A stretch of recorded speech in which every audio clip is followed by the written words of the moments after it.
लगभग 100 वर्ष पूर्व की बात है। उस समय भारत में अंग्रेजों का राज्य था। मथुरा जिले का कलेक्टर एक अंग्रेज था। बड़ा खूंखार था वह। सभी लोग उससे भयभीत रहते। शिकार का उसे बड़ा शौक था। ब्रज के वनों में वह अक्सर शिकार को जाया करता। एक बार उसने शिकार के उद्देश्य से नंदगांव से कुछ दूर उद्धवक्यारी में डेरा डाला। जब वह एक हिरन को मारने के लिए निशाना साध रहा था, पीछे से एक दीर्घकाय गौर कांतियुक्त बाबाजी ने आकर उसकी बंदूक पकड़ ली और कहा, please do not do this in this Holi land of Krishna. कृपा कर श्री कृष्ण की इस पवित्र भूमि में यह न करें। उसी क्षण कलेक्टर के सिपाही बाबा पर दौड़ पड़े। कलेक्टर ने भी टेढ़ी नजर से उनकी ओर देखा, पर उसे समझते देर न लगी कि यह कोई साधारण बाबा नहीं है जिसने उसकी बंदूक पकड़ने का साहस किया है। बाबा का लंबा चौड़ा शरीर था और गौरवर्ण। वह निर्भयता से कलेक्टर की ओर देख रहे थे। उनके नेत्रों में प्रेम और विनयपूर्ण आग्रह का भाव था। वे सिपाहियों की धरपकड़ और कलेक्टर की टेढ़ी नजर से जरा भी विचलित नहीं हुए थे। उनकी अंग्रेजी भाषा बता रही थी कि वे एक शिक्षित व्यक्ति हैं।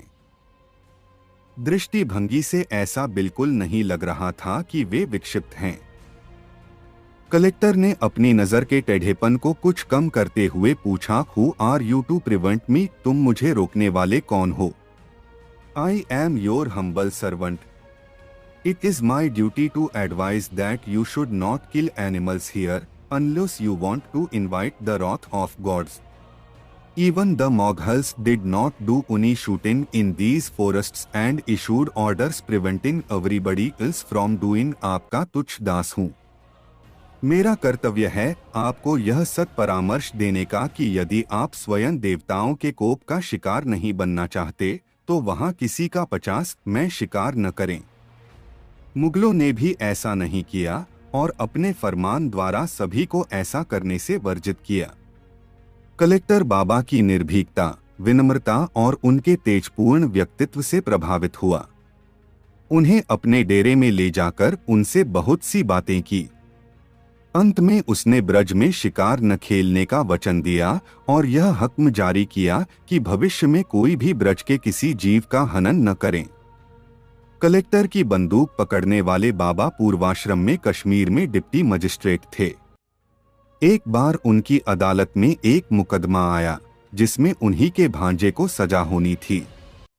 भांजा निर्दोष था, पर गवाहों के बयान के अनुसार कानून उसे दोषी ठहराने को मजबूर था। वे अपने निर्दोष भांजे को सजा भी नहीं देना चाहते थे और कानून के विरुद्ध भी कोई कार्य नहीं करना चाहते थे। उन्होंने नौकरी से इस्तीफा देने का निश्चय किया। इस्तीफा देकर वे वृंदावन चले गए।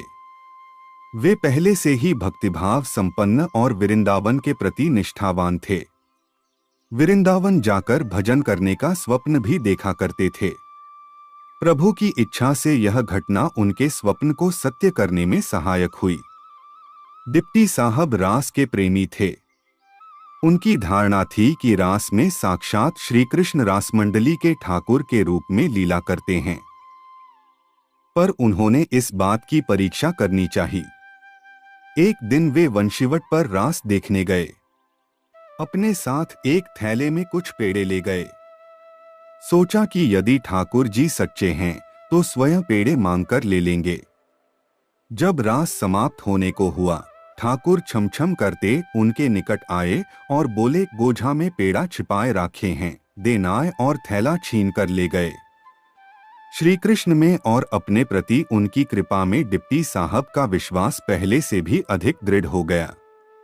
उन्होंने श्री कृष्ण का साक्षात्कार प्राप्त करने के उद्देश्य से भिक्षावृत्ति से वृंदावन में रहकर भजन करने का संकल्प कर लिया, पर उन्हें अभी वृंदावन की रीतिनीति और आचार विचार का तो कुछ ज्ञान था नहीं।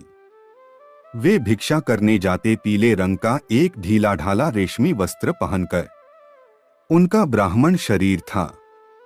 कदाचित अपने जन्मजात संस्कारों के कारण रेशमी वस्त्र को पवित्र जानकर वे ऐसा करते थे। एक दिन वे भिक्षा के लिए छिपीगली में माधवगौड़ीय वैष्णव संप्रदाय के श्री अवधदास बाबा के आश्रम जा पहुंचे। अवधदास बाबा को उनके दीप्तिमान तेजपुंज क्लेवर और वेशभूषा को देख समझते देर न लगी कि वे किसी संभ्रांत परिवार के व्यक्ति हैं, जिन्हें संसार से वैराग्य हो गया है, पर जिन्हें पथ प्रदर्शन की आवश्यकता है। उन्होंने सेवक से उन्हें भिक्षा देने को कहा। फिर अपनी करुणामय दृष्टि उन पर डालते हुए बोले, वत्स, तुम्हें इस वेश में भिक्षा करना शोभा नहीं देता। ऐसा लगता है कि तुमने इस पथ पर अभी पदार्पण मात्र किया है। अभी तुम्हें बहुत कुछ जानना है। संध्या समय यहाँ श्रीमद्भागवत को कथा होती है, उसे सुना करो, तुम्हारा कल्याण होगा। डिप्टी साहब ने अपने रेशमी वस्त्र उतार दिए और दूसरे दिन से नित्य अवधदास बाबा की कथा सुनने जाने लगे। उनकी अष्टसात्विक भावपूर्ण रसमयी कथा से वे इतने प्रभावित हुए कि उनके चरणों में पूर्ण आत्मसमर्पण करने को बाध्य हुए। उन्होंने उनसे विधिवत दीक्षा और वेश ग्रहण किया। श्री गुरु और गोविंद दोनों की कृपा मिल जाने के पश्चात उन्होंने घर चिट्ठी लिख दी, मुझे अपने सच्चे संबंधी अब मिल गए हैं। संसार से मेरा संबंध नहीं रहा। मैं घर लौटकर नहीं आऊंगा। तुम लोग मेरी चिंता न करना। चिंता केवल भगवान की करना, जिससे तुम्हारा भी कल्याण होगा। गुरुदेव की आज्ञा से वे नंदगांव के निकट ललिता कुंड पर एक प्राचीन मंदिर में रहकर भजन करने लगे। वे प्रातः 3 बजे से अपराह्न 3 बजे तक नाम जप और कीर्तन करते। कीर्तन उच्च स्वर से करते। बीच बीच में ऐसी हुंकार भरते कि नंदगांव तक उसकी गूंज सुनाई पड़ती। उसे सुन मोर भी बोलने लगते। 3 बजे नंदगांव से पैदल चलकर जंगल के रास्ते से नाम जप करते हुए लगभग 7 बजे वृंदावन पहुंचते। वृंदावन में मधुकरी कर गुरुदेव की चरण सेवा करते और उपासना के विषयों के संबंध में उनसे पूछताछ करते। रात्रि में वहीं विश्राम कर प्रातः 3 बजे उठ जाते और नाम जप करते हुए नंदगांव लौट आते। पैदल कुछ दिन यह क्रम चलता रहा। इस बीच ललिता कुंड पर प्रेतों का उपद्रव होने लगा। प्रेमदास बाबा ने गुरुदेव से प्रार्थना की उनका उद्धार करने की।